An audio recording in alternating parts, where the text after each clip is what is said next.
نلبونا إذا مدبن للبونا كابسوني كساب عربي كابسع الشدشتك كساب شدشم فرغان وقحتا بحموش تيغازيت إنياتاتنا تدالوات تغرب مهاريت أزانا قاعتن حباريتن مدبع سلامك كتتالكم إنا مسكنا أم حيال مدبن للبونا متحب باركم أي فلينا مدب للبونا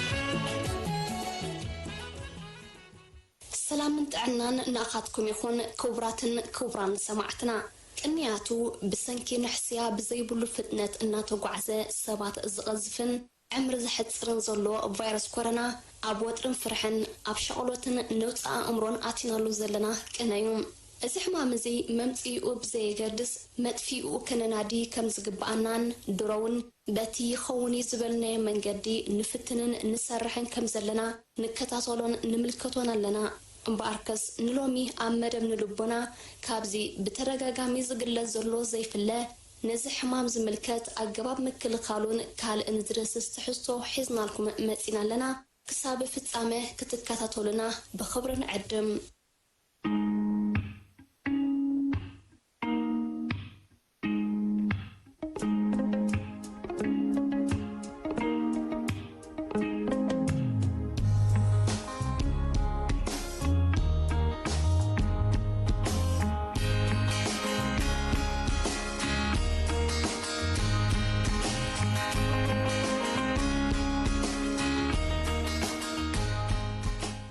بدحر بايتا مالت التاريخنا يزحمام ويدما فيروس مسأن فيلم أبشحن شعات ميتون سوسان بفول زبل سمت الكيلو أب كتشحن كلتن كساب كتشحن سلستن لما سارس بزبل سيامه أبشاينا ترأيو كم زنبرة بتماساسالي أب كتشحن 10 تغلتن مركوف زبل سمحيزو أب سعود عربيا كم استقالك على حجون سارس كوفتو ويدما كوفيد 10 شعات بزبل سم أو ورحت حساس كلتشحن 10 شعاتن أبوهان تبال كتما تشاينا جميرو إنه دما أب عالم بعب فتنة يزرق حلوم نام ملكتات الزحمام مستن سجرن بقر عند ملكتات حمام كوفيد 10 شعاته رسنا مسعالنيو المبزحة أم سبات أبجز أم بعلم ناتخنا خانو بعلم استأفف كيس أجميزة عبالهم الفيروس مزحام مسب قربا من رخبات مزهلو وي بنت أبتبا ولا بعي مالت اتزحم مسب مزسعل وي هنت شو مزبلون يمحلال فيهم أزم ملكة حمام مبزحته الجزيه قليليو نحاد سب مثل خفدما ملكتاتو دحر أسات حمشته معاتات الرئام كرميون كالرأي خاليوم كوفيد 10 شعاته حفشة وسمعت حمام فتر حادة وي زيادة كابزم سعب ملكتات حمام اللوم مسعل الرسني نايم استنفات أقامات ندري أفنشها كأنزا قرورو حمام رأسي كأنزا جوادا كأنزا ملاقو بعزمن عقرقرن سلازي كم زعينة ملكتات انت ترأيوكا مسكار أصبات كام مرخاب كتقوت أبيك بأكا نعرقوتي مالت عدمان زدفقو كبيد حمام كسعب اللوم يخقليو نقال يومن أتي حمام سنكور سلازغون أجمعات مستنفاسن ندرسهم بوني قبر اللهم أتوم تنكر حمام زقبر اللهم سبات مبزحة أرجوتن ولو حدر حمام لبن حمام سامبون وي منشروز اللهم سبات كبرس بل حمام يقبر اللهم يوم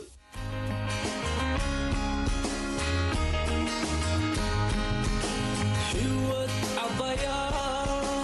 كالأي زيت دقن وحستي انقبا أنصار حمام نكتن إيدي كان بل نزل عبنا زين السر يلن نحنا تسبيبنا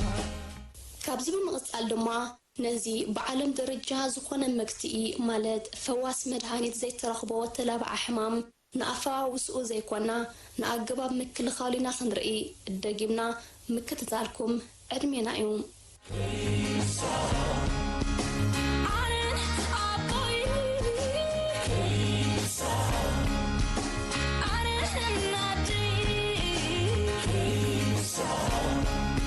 Hanen ودي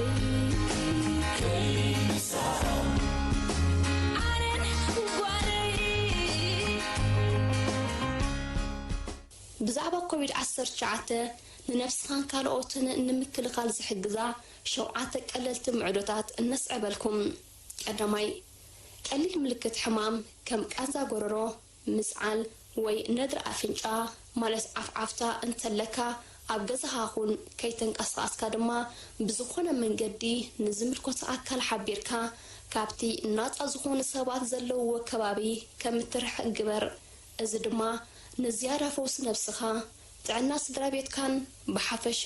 ጥዕና ዜጋታትካን ምሓስ ምዃኑ ክትግንዘብ ይግባኣካ ካልኣይ ኣዳውካ ሳምናን ውዒ ማይን ጌርካ እንተወሓደ ንዕስራ ካልኢት ምሕፃባ ዘውትር ሳልሳይ ኣዳውካ ክትሕፀብ ተኽእሎ እንተዝየለ ናይ ኢድ ኣልኮል ተጠቐም ራብዓይ ኣብ ጥቓ ዝሓመሙ ሰባት ካብ ምዃን ትቆጠብ ሓምሻይ ኣዒንትኻ ኣፍንጫኻን ኣፍካን ካብ መሓዝ ተጠንቀቕ ሻርሻይ ክትስዕል ወይ ህንጥሸው ክትብል ከለኻ ቅድሚት ጉንቦኤትካ ወይ ወረቐታዊ መንዲል ተጠቐም ሻውዓይ እንተ ሓሚምካ ወይ ምልክት ሕማም እንትለካ ናብ ኣረጋወቲ ማለት ናብ ዓበይቲ ሰባት ካብ ምብፃሕ ትቆጠብ ንኣረጋውያንን ሰብ ሕዱር ሕማምን ተኸላኸለሎም እዚ ነገር እዚ ነቶም ከቢድ ሕዱር ሕማም ዘለዎም ሰባት እውን ከምኡ እዩ ስለዚ ድማ ካብ መብፅሖም ወይ ካብ ምርካቦም ክትቆጠብ ኣዝዩ ኣገዳሲ እዩ ካልእ ኣገዳሲ ሓበሬታ ብዛዕባ ቫይረስ ኮሮና ምስ ሓደ በዚ ሕማም ዝተለኽፈ ሰብ እንተደኣ ተራኺብካ ነርካ ብሓልየት ኩሉ ሕብረተሰብ ተደሪኽካ ናብ ሓኪም ወይ ድማ ናብ ኣብ ከባቢኻ ዘሎ ማእከል ጥዕና ብምድዋል ክትሕብር ወይ ብኣካል ብምኻድ ጉዳይ ጥዕናኻ ከተረጋግፅ ግዴታ ኣለካ ምስ ፍሕፋሕ ኮሮና ቫይረስ ከይተገጠ ምንባርና ናብ ንብር ህይወቱ ክምለስ ኣይኮነን ክሳብ መዓስዩ ንድሕሪት ገዲፍና ጉዕዞ ህይወትና በዛ ኣጋጢሙ ዘሎ ዳይናሚካዊ ለውጢ ብቕልጡፍ ተጸልዩ ናብ ዘይተደለየ ጥዕናዊ ፀገማት ከይወድቕ ምእንቲ ኩሉ ዜጋ ኣብ ዘለዎ ነዚ ስዕብ መምርሒታት ክኽተል ይምከር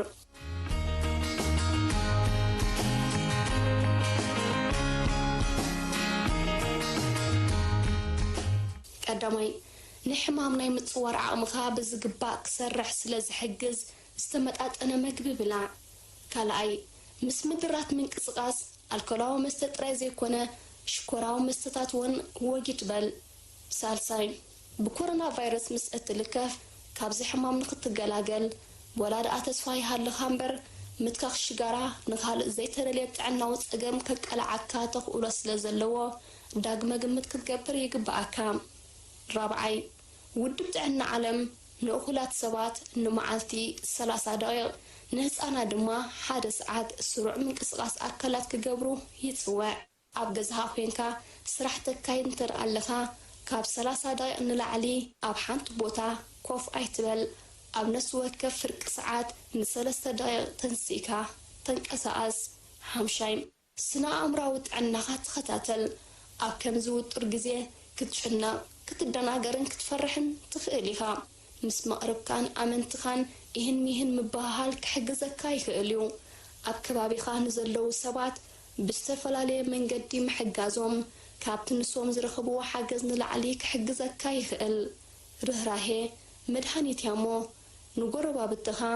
ቤተሰብካን ዓውኽትኻን ኩነታቶም ትኸታተል ዘፍርሃካን ዘጨነቐካን እንተኾይኑ ብዙሕ ዜናታት ኣይትስማዕ እቲ ክትረኽቦ ዘለካ ሓበሬታ ካብ እሙናት ማዕከናት ዜና ንመዓልቲ ሓንሳብ ወይ 2 ግዜ ጥራይ ስምዓዮ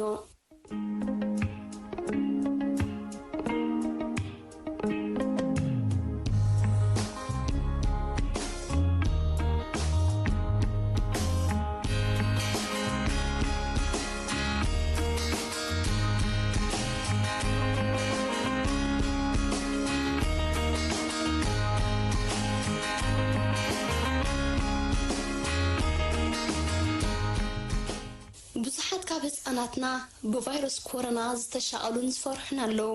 ኣብ ቤትና ተጠርኒፍና ብዛዕባኡ ኣብ ንዕለሉ ግዜ ተገዲስና እንትረኣ ተመልኪትናዮም ብፍላይ ብፅሞናን ብስቕታን ክሰምዑና ንርኢ ብሓቂ እንተተረዲኡና ድማ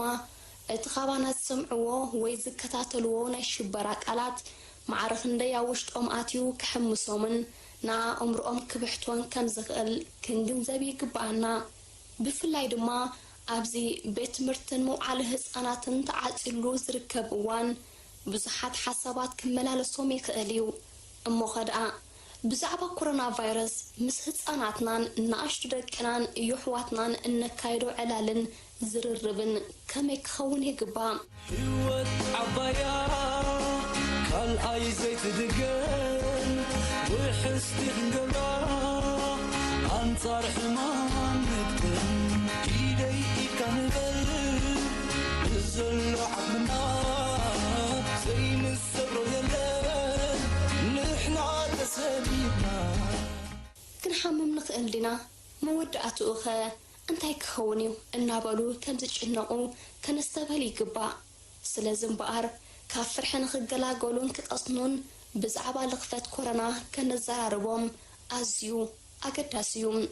ብዛዕባ ኮሮና ቫይረስ ምስ ህፃናትና ብኸመይ ክንዘራረብ ንኽእል ንዝብል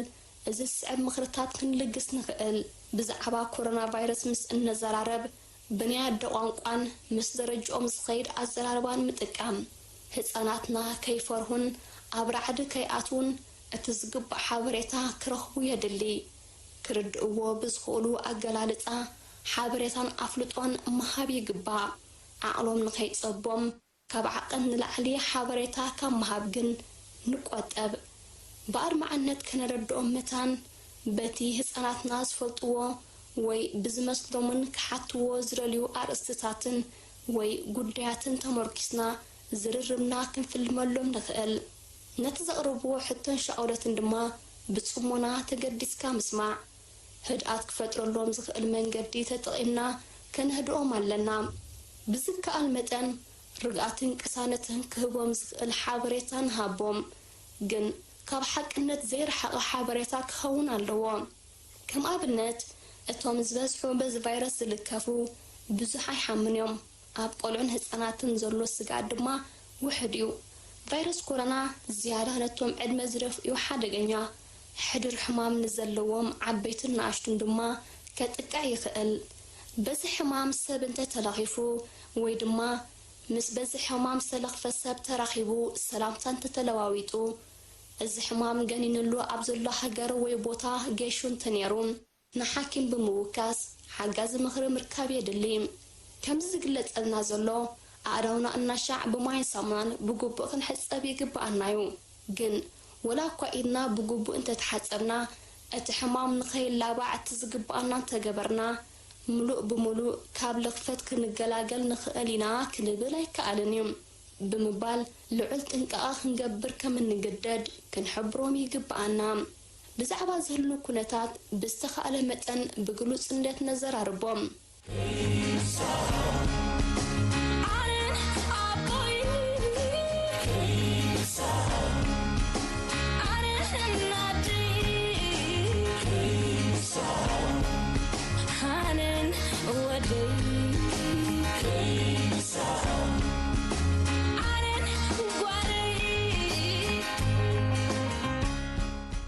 ህፃናት ገለ ዘገድሶም ወይ ዘሻቕሎም ነገር ምዝህሉ መልስን መብርሂታትን ንኸናድዩ ህርድድ እዮም ዝብሉ ንኮሮና ቫይረስ ብዝምልከት ድማ ከም ዝንሕና እውን ንከታተሎ ዘለና ብቤላቤሎ ድዩ ወላስ ብተመልከተለይ ኣብ ኢንተርነትን ካልእን ብዙሕ ዘይተጻፈፈን ርጉፅ ዘይኮነ ገሊኡን ጉጉይ ዝኾነ ሓበሬታታት ኣሎም ስለዚ ድማዩ ህፃናትና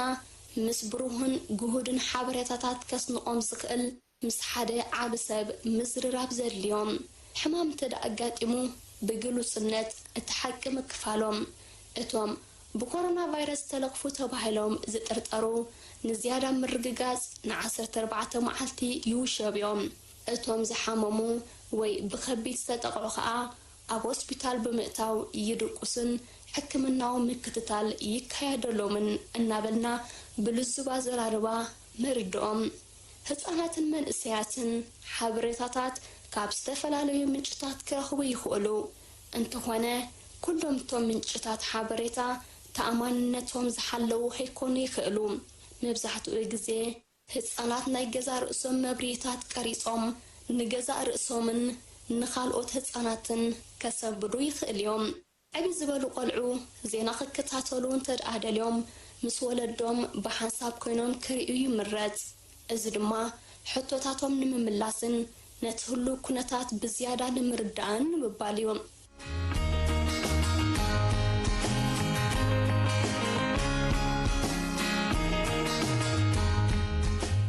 ኣብ ቅድሚ ህፃናት ኣዘራርባናን እንጥቀመሎም ቃላትን ነስተውዕለሉ ህፃናትና ነቲ እንዛረቦ ዘረባ ወሲዶም ኣብ ውሽጦም ብምእታው ናቶም መደምደምታ ይገብሩሉን በዚ ድማ ክደሃሉ ከም ዝኽእሉ ክንዝንግዕ የብልናን ስለዚ ድማ ኣብ ቅድሚ ቆልዑ ክንዛረብን ከለና እንጥቀመሎም ቃላት ክንጥንቀቐሎም ይግባእ ንኣብነት ቃላት ከም ውሸባ ለበዳ ንህፃናት ከይርድኦም ይኽእልን ካልእ ዘይተደለየ ራዕድን ኣብ ናይ ገዛ ርእሶም ህውተታን ክወስዶም ስለ ዝኽእል ንህፃናትና ተስፋ ዝህብ ዘረባ ንዛረቦም ነዚ ሕማም ንምፍዋስን ከይላባዕ ንምክልኻልን ደው ንምባል ነቲ ዝግበር ዘሎ ፃዕርታት ንህፃናትና ብግቡእ ምሕባር የድሊ እቲ ቫይረስ ከይስፋሕፍሐ ዓለም ሙሉኣ ዝከኣላ ትፅዕር ዘላ በዚ ምክንያት እዚዩ ድማ ቤት ትምህርትታትን ካልኦት ስፖርታዊ ሓፈሻዊ ንጥፈታትን ተዓፅዩን ደው ኢሉ ዘሎን ብብዝሒ ሰብ እንትሓሚሙ ብዙሓት ብቑዓት ሓካይምን ኣለይቲ ተሓከምትን ነርሳትን ከኣሉን ክሕክሙን ድልዋት ኣለዉ ንሕና ከም ወለድኩም መጠንኹን ወላ ካልኦት ዓበይቲ ሰባት እውን ንኸይተሓሙና ብወገና ክንኣልየኩምን ክንሕብሕበኩምን ዝከኣልናይና ነፅዕር ዘለና ብምባል ንህፃናትና ከንረድኦም ኣለና ህፃናት ባዕሎም ክገብርዎ ዝኽእሉኸ እንታይ ኮን ይህሉ ብምባል እውን ምስኦም ንዘራረብ ህፃናት ብወገኖም ከበርክትዎ ዝኽእሉ ነገራት ምስ ዝፈልጡ ንኣሸጋሪ ኩነታት ብኣወንታዊ ስምዒት ክገጥምዎን ክምክትዎን ይኽእሉ ነቲ ሕማም ንኸይላባዕ ብዓቕሞም እንታይ ክገብሩ ከም ዘለዎም ምዝርራብ የድልየና ኮሮና ቫይረስ ክመሓላለፍ እንተኾይኑ ብነጠብታታት ህንጠሳን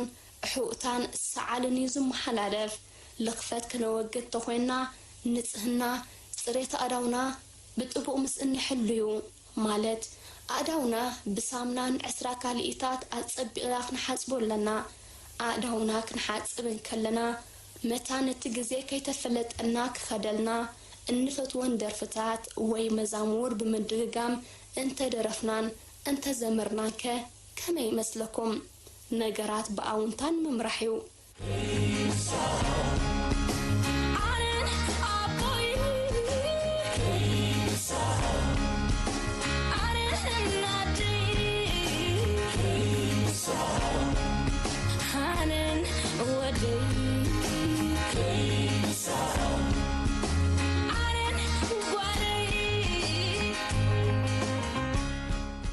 ክትህንጥስ حق كتبل ويكتسألن كلها منديل ورقات متقام أيتحما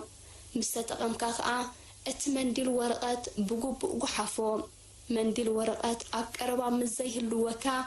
برك مناتكا أمالت إتكا كم أماراتي أب أفكا بمقراب كتقاملو تخيليها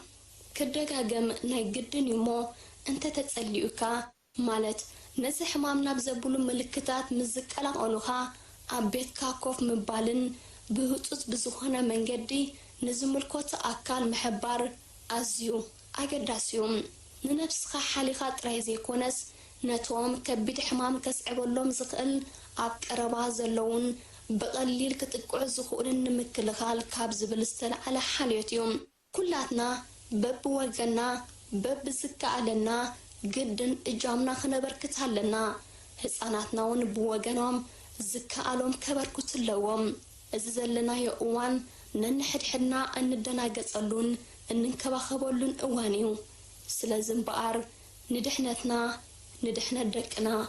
ندحنا تحواتنا ندحنا سدرابيتنا بحفشا ندحنا زيغاتاتنا إدنا اين سحابن إدنا اين هابن